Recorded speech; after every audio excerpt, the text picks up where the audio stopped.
And welcome back to another information filled, stuff you don't know episode of 0% interest. Appreciate you hanging out with us. This is where we're just going to take the mood of the room up and the temperature down a little bit. Why am I wearing my Dodger hat? Don't wear a lot of my Dodger gear. I'm a huge, diehard, lifelong Dodger fan, but we have not one but two things you might not know that were brought to you courtesy of the Los Angeles Dodgers. All right. Today we are drinking Hedlum Rogue Wave West Coast IPA. Now, see how it fits into the theme? West Coast. It's kind of the things we do. So West Coast IPAs get me fired up. And the reason why they get me fired up is because I love hops. 70 IBUs. This is supposed to be. It's never happened before. I think it was 70 IBUs, right? 70 IBUs? Oh, no, only 70 calories. Hey, watching my girlish figure. We the people. We'll see what they say. Cheers, everybody.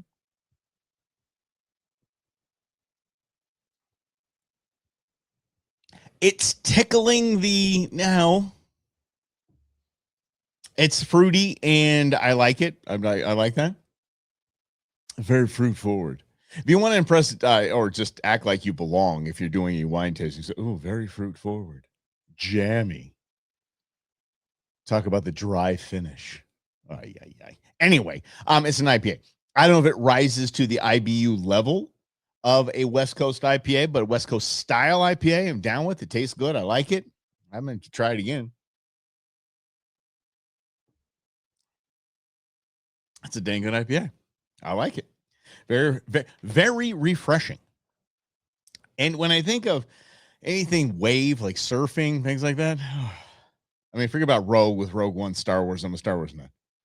But I think one of the greatest movies of all time, which is North Shore. If you know, you know. Yeah. The guy who played the actual professional surfer that played Lance Burkhart, I think that was his name, the bad guy in the movie, married Gabby Reese. Big career out living in Hawaii. Gabby Reese, pro beach volleyball player. Yeah. Anyway, moving on back to the Dodgers. Here's a couple of things you might not know. And let's start with, how about this? Because it is Pride Month, so we're going to go ahead and start with the legend of Glenn Burke. Glenn Burke is somebody you've never heard of before. You've never heard of Glenn Burke. You know you've never heard of Glenn Burke before. But he was a Dodger. And Glenn Burke was in the 70s.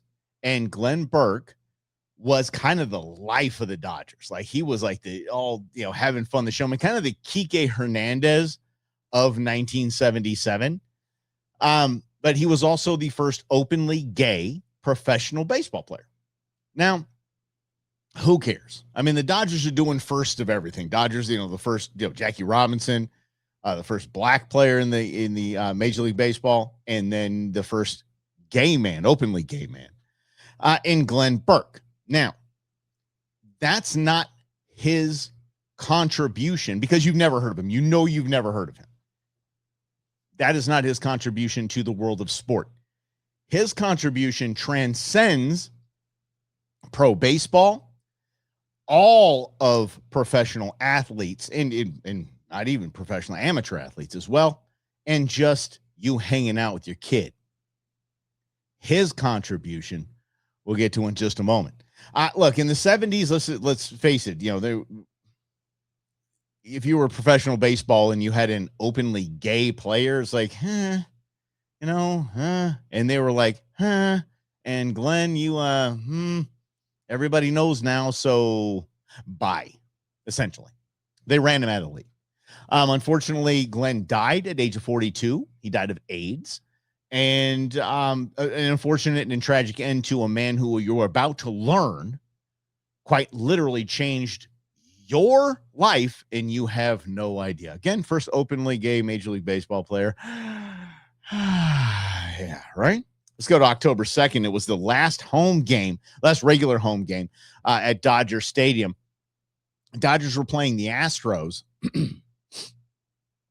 Cheaters. Anyway, this was well before they were cheaters. They were playing at Dodger Stadium, and the Dodgers outfielder Dusty Baker, Dusty Baker, who managed the Giants for a time, a Hall of Fame career, he stepped up to the plate. He had 29 home runs on the season. If he got a home run on this game, it would be the first time in baseball history that four different people on team, four different players on a team, hit 30 home runs in one season. These guys were just the Bash brothers before steroids, right? So Dusty Baker gets up, swings, connects, ball deep into the bleachers, 46,000 people on their feet. Everybody's losing their mind. Happened. Dusty Baker is rounding third base. Who's on deck? Who's coming up next? Who's waiting for him at the plate? That would be one Glenn Burke. Glenn Burke is all excited, enthusiastic, just like everyone else is. He gets so fired up that he raises his hands in the air, and Dusty Baker has no idea what to do with this whole celebration. So he reaches up, smacks his palm, and continues. And there is, quite literally, the first recorded high five ever. They thought it was such a cool celebration that the Dodgers adopted that later in the for the playoffs and later in the next season as their celebration for everything. Everybody's slapping hands up high like this. The media caught on. The media dubbed it a high five. And there you go. How many times you high-fived anybody? Well, Dusty Baker and Glenn Burke, a little love for that because they are the originators of the high five. Now you know. Pretty cool, huh? That's why you tune into 0% interest, because it's interesting. See what we did there? Hedlum, West Coast. West Coast. Am I supposed to do the thing? West Side. West Coast IPA. It's good. I don't think it rises to the level IBU-wise of a West Coast IPA.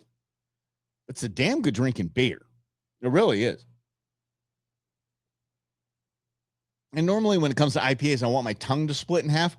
This is actually pretty light. And it's got a little bit in it because of the kind of the fruit notes going on in there. But Hedlum, solid job. Well done, Hedlum. And I like the little logo too, because I like the little, this little vibe they got going on there. Good job, gang. All right. Until next time, high five to every one of you. Boom. And cheers, everybody.